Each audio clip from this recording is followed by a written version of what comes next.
ముఖ్యమంత్రి వైఎస్ జగన్మోహన్ రెడ్డి ఇవాళ ప్రకాశం జిల్లాలో పర్యటిస్తున్నారు.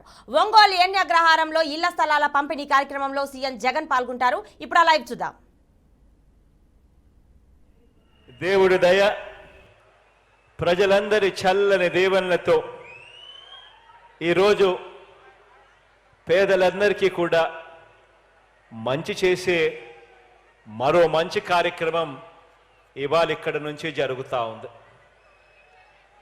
ఏకంగా 31 లక్షల పేదలకు ఇళ్ల పట్టాలను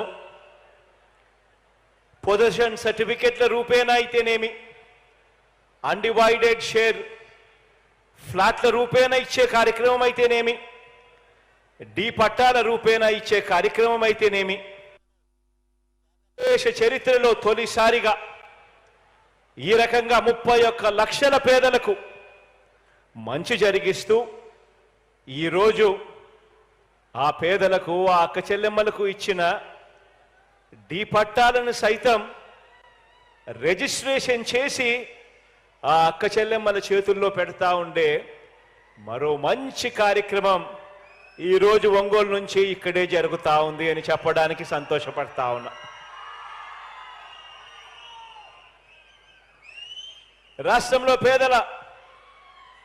రాష్ట్రంలో పేదలందరికీ ఇళ్ల స్థలాలు ఇచ్చే విషయం కానివ్వండి, వారికి శాశ్వతంగా మేలు చేసే అడుగులు వేసే విషయంలో కానివ్వండి, ఇళ్ల నిర్మాణం విషయంలో కానివ్వండి, గత ప్రభుత్వానికి మనందరి ప్రభుత్వానికి మధ్య తేడా ఎంతుందో ఒకసారి గమనించమని చెప్పి మీ అందరితోనూ కూడా కోరుకుంటూ మీ అందరి సమక్షంలో కొన్ని విషయాలు మీ అందరి ముందు ఉంచదలుచుకున్నాను. ఈరోజు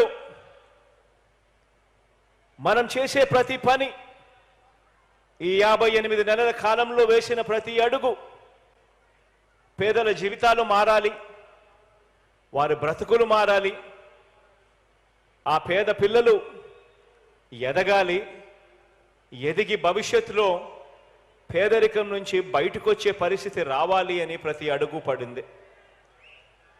పేదలకు ఒక న్యాయం, పెద్దలకు మరో న్యాయం ఉండటానికి వీల్లేదని పేదలకిచ్చే ఇళ్ల పట్టాలను కూడా రాష్ట్రంలో ఐఏఎస్ అధికారులకు కానీ, లేకపోతే ఎప్పుడైనా ఎమ్మెల్యేలకు ఇచ్చే పట్టాలు కానీ, లేకపోతే ఇతర ప్రముఖులకు ఇచ్చే వాళ్లకు పట్టాలు ఇచ్చినప్పుడు వాళ్ళకు ఏ నిబంధనలు అయితే వర్తిస్తాయో, ఏ నిబంధనలు అయితే వాళ్లకు పెడతామో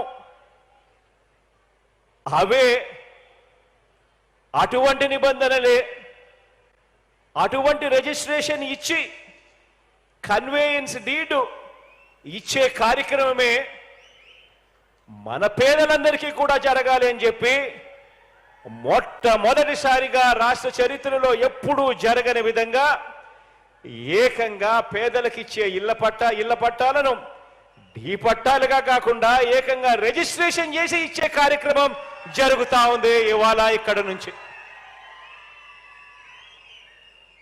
రాష్ట్రంలో ప్రజలకు 2 రకాల నిబంధనలు ఉండటం నిజంగా నాకు కూడా ఆశ్చర్యం అనిపించింది. నాకు మొట్టమొదట తెలియదు,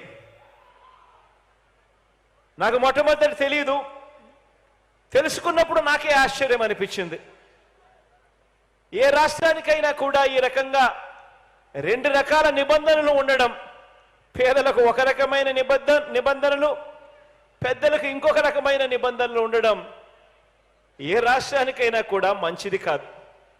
77 ఏళ్ల స్వాతంత్రం తర్వాత కూడా మన రాష్ట్రంలో ఈ రకంగా 2 రకాల విధానాలు ఉండటం మీద తిరుగుబాటు చేస్తూ మనందరి ప్రభుత్వం పరిపాలనా సంస్కరణలను తీసుకువచ్చింది. ఒక్క ఇళ్ల పట్టాల విషయం ఒకటే కాదు, ఈ 58 నెలల మన ప్రయాణంలో ప్రతి అడుగు కూడా ఒక విప్లవాత్మక సంస్కరణను తీసుకొచ్చే దిశగా అడుగులు పడ్డాయి అని చెప్పడానికి మీ బిడ్డగా సంతోషపడతా ఉన్నాను అని చెప్పి సందర్భంగా తెలియజేయడానికి గర్వపడతా ఉన్నా. గ్రామానికి గ్రామ ప్రజలకు పట్టణ ప్రజలకు అందించే పౌర సేవల విషయంలో అయితేనేమి, ఇంటింటికి తలుపు తట్టి అందించే సేవల విషయంలో అయితేనేమి, అన్నింటిలోనూ కూడా విప్లవాత్మక మార్పులు తీసుకువచ్చి మనందరి అడుగులు ముందుకు వేసింది అని చెప్తా ఉన్నాను. ఈ విప్లవాలకు మూలం పేదలకు న్యాయం, పెద్దవారికి ఒక న్యాయం అన్న విధానాన్ని ప్రతి అడుగులోనూ కూడా మార్చేసేయాలి అని తపన తాపత్రయంతో పడిన అడుగులు. పేద పిల్లలకు గవర్నమెంట్ బడి,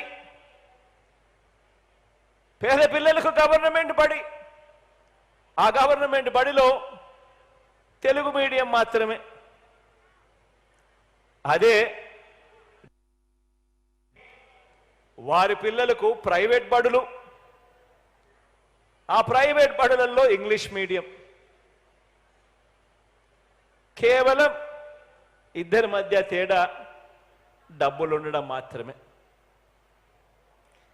ఇది మనందరి ప్రభుత్వం అధికారం రాకముందు ఉన్న పరిస్థితి. ఇప్పుడు పేద పిల్లలకు ఇంగ్లీష్ మీడియం, అది కూడా మన గవర్నమెంట్ బడులలోనే.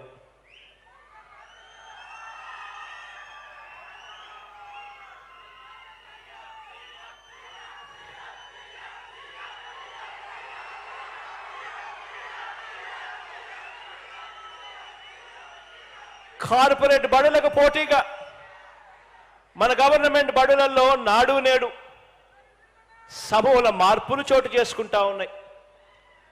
గవర్నమెంట్ బడులలో పిల్లలకి ఇచ్చే టెక్స్ట్ బుక్లు బైలింగ్వల్ టెక్స్ట్ బుక్స్, సులభంగా అర్థం కావడానికి ఒక పేజీ తెలుగు, మరో పేజీ ఇంగ్లీష్. మొట్టమొదటిసారిగా పిల్లలు చదువుకుంటున్న చదువుల్లో బైజూస్ కంటెంట్ను తీసుకురావడం జరిగింది అనుసంధానం చేస్తూ. మొట్టమొదటిసారిగా గవర్నమెంట్ బడులలో పిల్లలకు 8వ తరగతి రాగానే పిల్లల చేతుల్లో ట్యాబ్స్ పెట్టి ప్రైవేటు కార్పొరేట్ బడుల కన్నా కూడా ఇంకా గొప్ప స్థాయిలో మన గవర్నమెంట్ బడి పిల్లలకు ట్యాబులు ఇచ్చి ఈరోజు నడిపిస్తా ఉన్నాం. పేద పిల్లలు వెళ్ళే గవర్నమెంట్ బడులు మారాయి. ఆ గవర్నమెంట్ బడులలో 6వ తరగతి నుంచి ఈరోజు ప్రతి క్లాస్ రూమ్లో కూడా డిజిటల్ బోధన, ప్రతి క్లాస్ రూమ్లోనూ ఐఎఫ్పి ప్యానెల్స్. ఈరోజు ఆ గవర్నమెంట్ బడులకు వెళ్ళే ఆ పిల్లలు, ఆ పేద పిల్లలు కాన్వెంట్ డ్రెస్సు, షూసు, చిక్కటి చిరునవ్వులతో పిల్లలు కనిపిస్తారు. గవర్నమెంట్ బడులు సిబిఎస్, ఇంగ్లీష్ మీడియంతో మొదలు సిబిఎస్ దాకా, సిబిఎస్ నుంచి ఈరోజు కార్పొరేట్ బడులు కూడా పోటీ పడడానికి కష్టపడే విధంగా ఐబీ దాకా గవర్నమెంట్ బడులను తీసుకొని పోతా ఉన్నాం. అదే పెద్ద చదువులు చదివే పిల్లలకు 100% పూర్తి ఫీజు రీయింబర్స్మెంట్ ఇస్తూ విద్యా దీవెన, వసతి దీవెనతో మొదలు